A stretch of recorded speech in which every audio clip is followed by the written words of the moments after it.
Who needs college anymore? It's the question asked by Kathleen deLaski in a great new book, America Really, I think, called BS on Higher Education in about 2018. And by 2023, as Kathleen points out in the beginning of her book, a clear majority of Americans did not believe that college was worth the cost.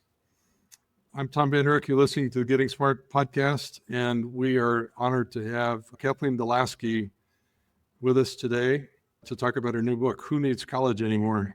Kathleen, it's great to see you. Well, thank you for having me, Tom. It was a real delight to read your book, Kathleen. As I mentioned before, I had forgotten that you were a journalist, and I remembered it as soon as I read the introduction and thought to myself, man, she can write. Thank you for that. That's very kind. Journalism is something that I kind of put in my past when I went into education reform, because it's not, journalists are not necessarily as well received in that field, but I wanted to come back to it in the twilight of my career. You started the Education Design Lab, was that about 2013? Yes, exactly. Mm-hmm. And I promise we'll come back to the book because we do want to talk about college, but what was the intent when you launched a design lab? Well, I'd spent maybe 10 years in mostly the charter school reform and education reform field, and had also been at Sallie Mae as an executive, really working on sort of the business model for the part of the U.S. population that couldn't afford college. So I got to know a lot of families. I ran the foundation for Sallie Mae, for example, and then I was also on the board of a large public university here in Virginia, George Mason University. So I really saw, there were a lot of support groups in K-12, and really not very many, intermediaries or support groups sort of helping insiders do the reform in higher ed. And it was a time, 2013, if you remember, it was sort of the beginning of MOOCs, remember, and Bootcamps, and tons of private capital flowing into education. So we all thought that colleges were in trouble. They were going to be disintermediated and unbundled to smaller bits. And so I really started the lab as a nonprofit to help colleges do that work themselves, right? Let's do it in the way that is, student-centered and works for colleges and can help them survive into the new century. It's possible that we met at George Mason at a Mercatus event. I was a big fan of Tyler Cowan and the whole Mercatus crew. That's at least one of our potential connections. So we'll come back and talk about the Ed Design Lab, because I know that you've now graduated from being CEO to being the board chair, but the Design Lab is, in our view, really the leading thought partner around credentialing and signaling systems. And I think, like you, we have some hope that will help drive the future of a more flexible, more responsive post-secondary landscape. Well, it's nice to see, going back to journalism, because this book is really a beautiful bit of writing. It's really well researched as well as being well written. And I love how you're leading with a set of questions. You have a provocative one in the title, Who Needs College Anymore? At the outset, I said that America had really lost faith with higher ed. I got the sense starting around 2018, but I'm probably too late. What do you think the rise of the MOOCs in 2012, was that an earlier signal of disenchantment with the historical model?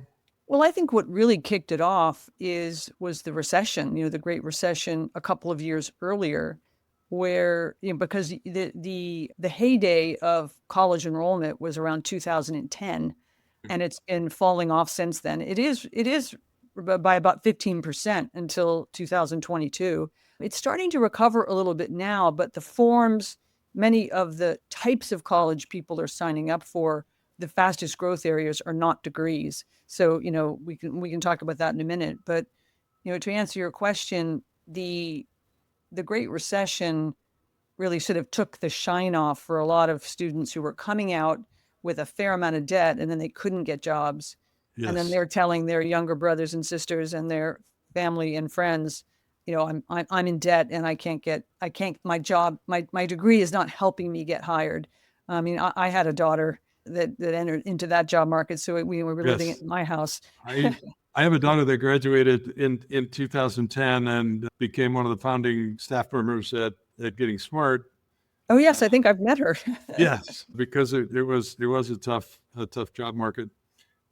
So that maybe that's the place where the lines first crossed, where a lot of people began to question the value, question the ROI, because we had seen by that point at least 15 years of significant, often double-digit inflation, and that shock to the hiring system is probably the big problem recognition. I want to go back to 2000, maybe even the late 90s. We were just forming the Gates Foundation in 1999, and I was selling an agenda of all kids college ready. Absolutely. And it was a provocative supposition that every student in America should at least be college ready and have access to college given their interest and aptitude. Bill and Melinda and our whole agenda at the Gates Foundation really focused on that idea of all students college ready, and it was quickly adopted. You mentioned earlier that charter management organizations really turned that into all college for all. The college Yes. for all movement was really pioneered by the No Excuses network, and that became a strong movement through the noughts. So Mhm. is it fair to say that by the Great Recession, there was a pretty strong K-12 emphasis on college for all? Absolutely. And I do a whole chapter in the book called Is College for All Dead, that asks the question, now that we're, post-pandemic and we're in an era of AI and, just-in-time learning, is the college for all mantra that many high schools are still trying to project, or, that's the narrative that they have, is that working anymore? And I profile some charter high schools specifically because they're very forthcoming with data and they're willing to talk. I would have liked to have had the story at more schools. I profile them and they describe how even after the pandemic, that 10 to 15% fewer of their college prepared students were choosing that path, and they felt like they were really letting them down because they didn't have other options for them besides trade school. And yet they knew there were other options in this fast changing skills based world, and they wanted help, they wanted resources to figure out, how do we change the messaging for what one school, DSST in Colorado, described as professional pathways. They actually came up with that term to describe the non-degree pathway that should be just as prestigious and could potentially lead to family sustaining wage and upward mobility, but they needed to reframe it.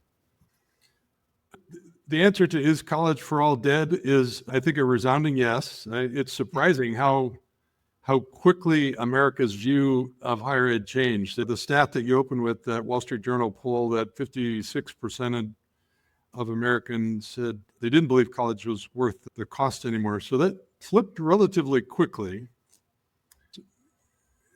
So how do you answer the question now? Who needs college anyway? Let's unpack that. Yeah, and I want to really emphasize the title of the book is framed carefully, and and you wish you could have like an audio button that you push, because where you put the emphasis on the title Yes. makes kind of labels you as how you feel about the answer, right? You could say, who needs college anymore, or who needs college anymore, right? And they have very different meaning. And I'm really putting my emphasis on the who.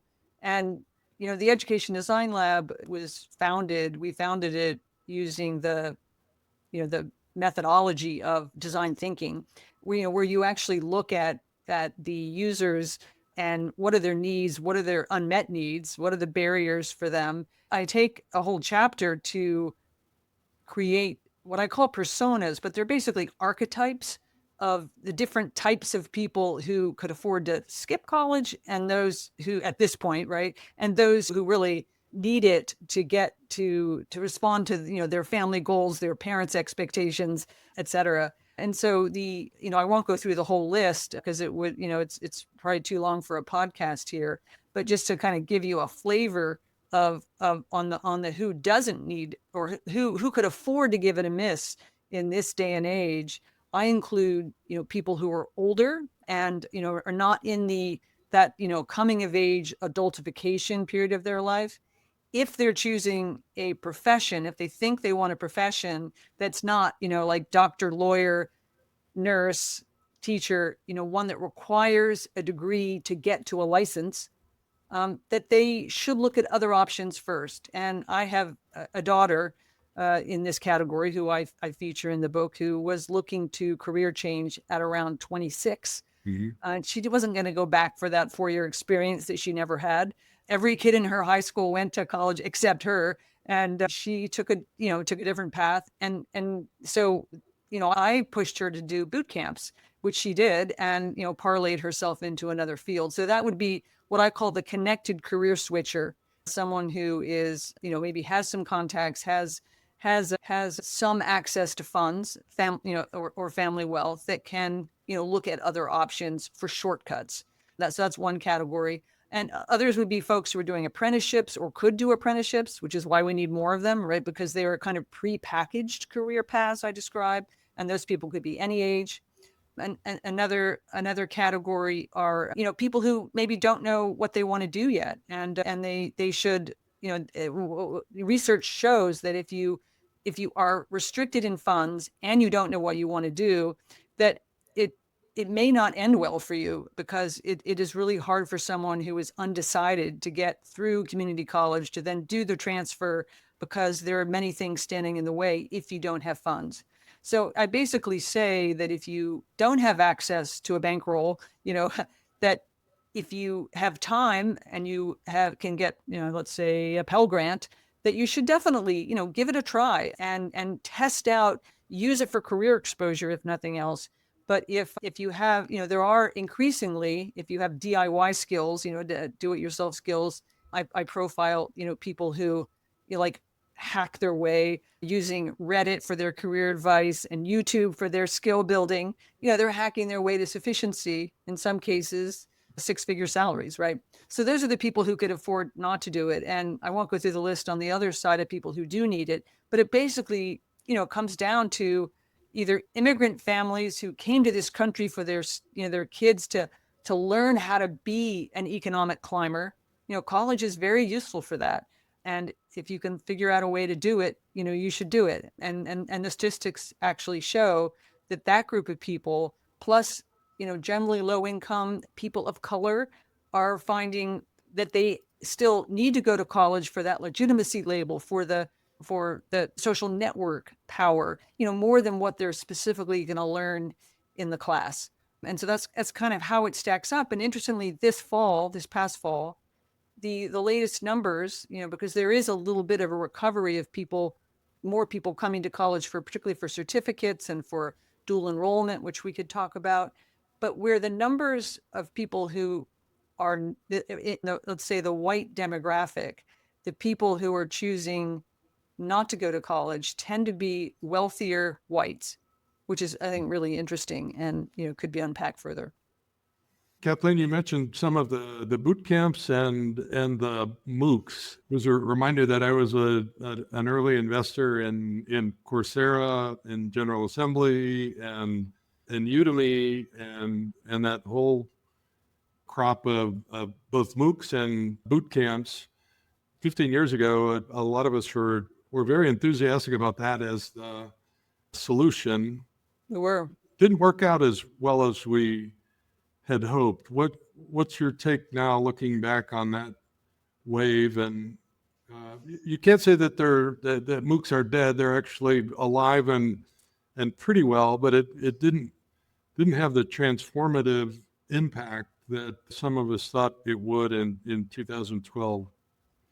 Yeah, and I devote an early chapter to the rise and fall of boot camps just for asking the very question that you just asked, which is why there was so much promise there. Why didn't it work out? Why haven't they become a scaled solution for consumers, right? As either a competitor to college or even inside of colleges.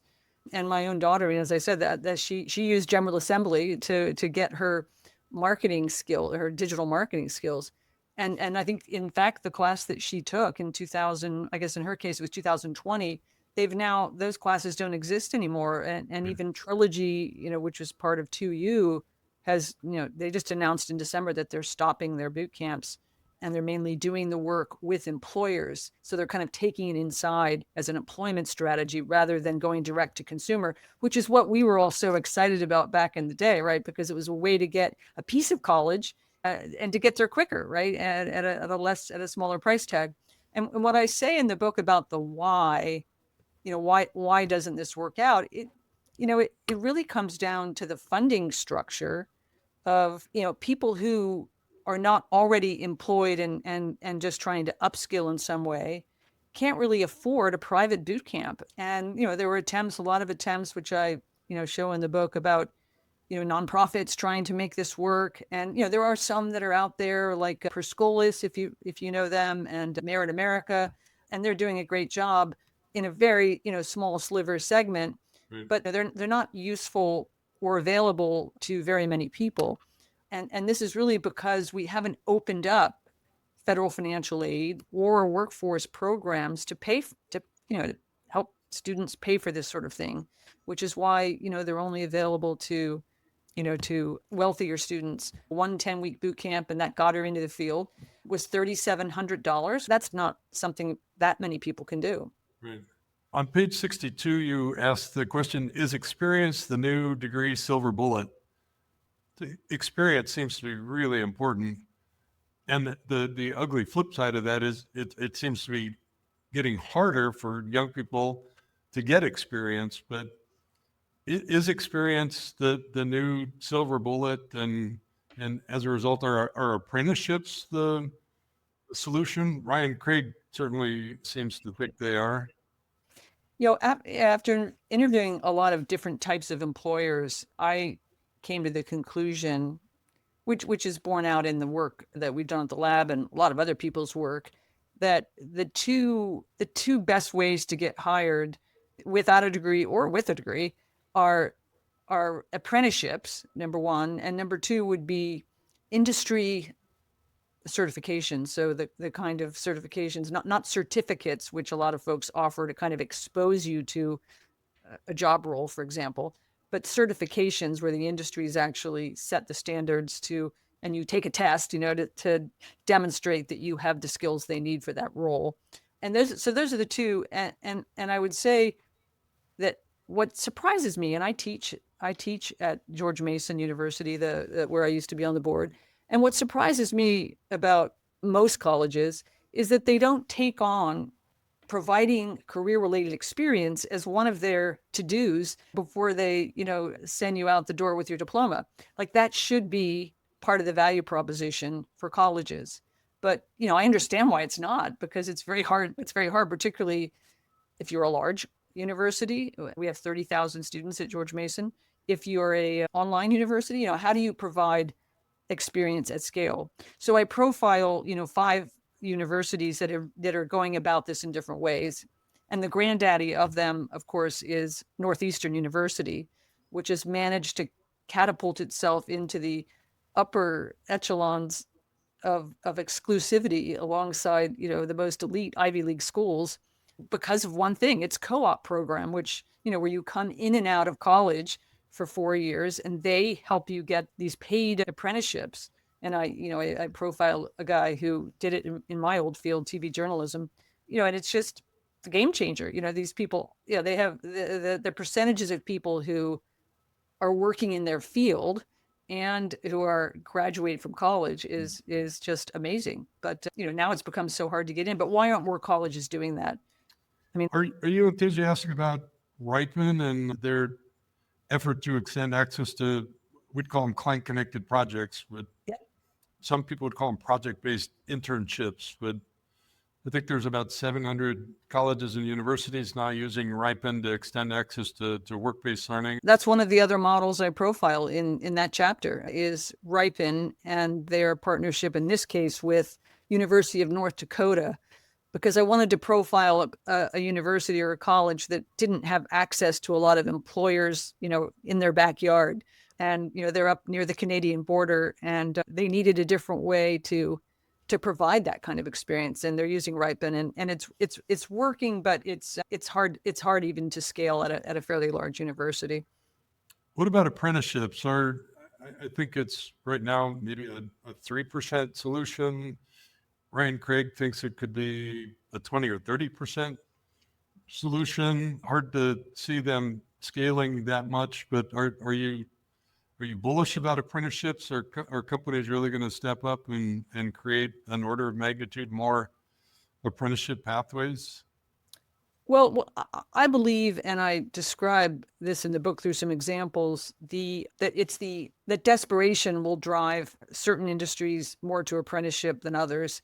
You see it happening I feature an insurance company. How do you inspire kids in the TikTok age to become insurance underwriters? They're struggling. They're the insurance industry's workforce is aging out. They're retiring, and how do they bring new people in? So they've turned to, basically financial services type apprenticeships starting in high school to bring people in, and then try to through a loyalty plan keep them there by offering to pay for college on the side. But basically they're working as junior underwriters and throughout their companies. So I think companies that are particularly worried about where their next workforce is coming from are starting to think about apprenticeship. The issue is just exactly what I said about boot camps. We have to open up funding models to incent employers and to pay for the student piece of it, because right now it's very kludgy, the employers to become a registered apprenticeship site, what they have to jump through, and they've got to come up with funding, and so they've got to see the value. And as we've all been reading and seeing, AI is challenging those entry level, particularly white collar style jobs. And so that's in a corporate setting. That's what apprentices would do, is sort of the early stage work that is actually starting to dry up. So that's going to challenge, I think, apprenticeships in certain fields. It is exciting that apprenticeships is a place where education happens to be leading. Mm-hmm. It's exciting to note that in the last 24 months, I think 39 states have launched a teacher apprenticeship pathway, and thousands of districts have created a grow your own pathway. And so we're seeing what's probably 1 million students in those work-based learning education pathways. So it's an exciting development. It really is. And I feature teaching as one of those desperate fields that is creating the workarounds or the acceleration path, really, because you still have to get a degree, but they're figuring out, like Reach University is doing a lot of these partnerships. They're figuring out how to do it, while you're working as a teacher's aide or even a, custodian. In terms of the future of higher ed, you talk a lot in the book about sort of the end of the 4-year degree as the primary terminal credential, and you talk about micro pathways and step ladders. Is that where this is all headed? Much shorter duration, stackable, lifelong, as opposed to compressed into a couple of years post high school? Right. I do think that at the end of the book, I provide 10 design principles that are sort of drawn throughout the different chapters and the research. And certainly the one that is kind of anchors the others is what I would call like college turning into a more of a stepladder approach. It's a ladder that you climb with interim milestones and credentials where you can come in, on and off the ladder, versus, a boat you have to catch when it's leaving the dock, and you hope you get to the other side. So the just-in-time learning consumer trends need to, we need to catch up with those and offer college in that way. So I don't say that the 4-year degree should go away. There'll still be currently only less than 40% of American adults hold a 4-year degree. I think that will shrink by another factor. And the economy, I think, will help determine how much of a factor that is. Right. But the 4-year degree needs to be one offering under an umbrella. And the umbrella should be called college. And the sort of the quote products, unquote, under it should include a 2-year degree and a 4-year degree, but also these other things we've just talked about. And they should all qualify for some form of federal financial aid or workforce dollars in a way that they don't, or colleges have to, figure it out. Because it doesn't make any sense in this modern age that, if you don't know what you want to do and you've got lots of time and you're 18 years old, you can go off to college and get funded. But if, let's say, you're a single mom who wants to take a short-term course in cloud computing to get on that first, cloud workforce rung on the ladder, you're in most colleges, you're on your own to pay for it. Let's talk about what this means for high schools. I think the biggest and most important trend in high schools in America today is dual enrollment. Mm-hmm. There's probably 2 million students participating in dual credit courses. It's now probably bigger than advanced placement. And I think mostly a positive thing. Are you an enthusiastic supporter of dual enrollment and really intentional models like PTech that? Yes.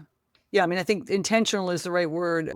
So the lab works on a lot of projects around the country trying to help design effective dual enrollment. And in fact, the Gates Foundation is funding a lot of that work. And, the key is, as one of our designers likes to say, not to have dual enrollment be random acts of learning. And how can we intentionalize them? For example, as I understand it, not too many of the dual enrollment programs are being able to be utilized to get, let's say, industry certifications in high school, or things which might be labeled as vocational. And yet that is what a lot of students who either might not go on to college or might be struggling to fund college, they could certainly use that earnings power, when they're 17 or 18 years old to build that earnings power. And so that's one opportunity for dual enrollment, is to think about, and I profile a group in South Carolina that is doing that. How do you think about using dual enrollment to help learners get onto the ladder, right? Get onto that first step of the economic ladder, not just take a class to knock out a credit before going to college. Because in rural areas, particularly, a lot of our designers will say that in many cases, the dual enrollment class a student takes is the only taste of college they're going to have. And so make it count, All right, I have an impossibly difficult last question. We may have to do this as a second episode. AI, what the heck does it mean? Does it make college more important? And is it going to make college better, faster, cheaper? What does AI mean for the future of higher ed? Yeah, that's a really good question, because you can answer it on so many different levels. But I think I usually try and think of it from the position of two different stakeholders, one the learner and the other is the employer. For learners, I think the concern for them as they are entering the hiring pipeline is that, and this is already happening, so many more applications are coming in for every role, and they all look exactly the same because, AI's helped you write it, and, it's helped you name your skills. And so the employer is really struggling to differentiate one person from the next. So it makes things like the certification or the experience that you got in your work-based experience so much more important. So it really pushes, I think from a learner's perspective, it really pushes the work for the learner earlier in their either college career or, before they apply for a job. They've got to do more work to be job ready. And I think it's incumbent on high schools and colleges and other ecosystem players to help them. On the employer side, we are hearing that in particularly what used to be called white collar roles, that some of the junior jobs are going away, and that the skill sets they're looking for are people who can, learn how to learn. So in some ways that would actually argue that the employer is more looking for somebody who has the philosophy degree or the history degree, and is thinking critically about problem solving. So that's sort of the dilemma. Reid Hoffman was talking to Fareed Zakaria about this yesterday, and they were both celebrating the newfound value in the liberal arts. Reid said you really do have to combine literary skills with some computational thinking, with design thinking, but there certainly is a new value in literacy and the liberal arts. Yes. Kathleen, it's a terrific book. It's called Who Needs College Anymore? You can actually find it at that website, whoneedscollegeanymore.org. So what did we decide? Who needs college anymore? I think the takeaway is that it really depends on, a couple of key things, right? The field you want to be in, the bankroll you bring to the table, or that your family brings to the table, right? Your connections, and are you a self-motivated person, right? Do you need a cohort to bring you along? So, I mean, those are the four things that I will start a discussion with somebody who is asking me, whether it's a nephew or a colleague. It's a great book. It seems really timely right now. You mentioned the 10 design principles. They are beautifully written. Is higher ed moving fast enough? I came away surprisingly optimistic after reading this. What's your affect after finishing this project? I appreciate you saying that, because I do try to champion and celebrate the entrepreneurs, the people inside, K-12 and colleges. And I describe it as a fix and disrupt school strategy of innovation, which because I recognize that much of higher ed and K-12 kind of have their hands tied in terms of doing more than incremental.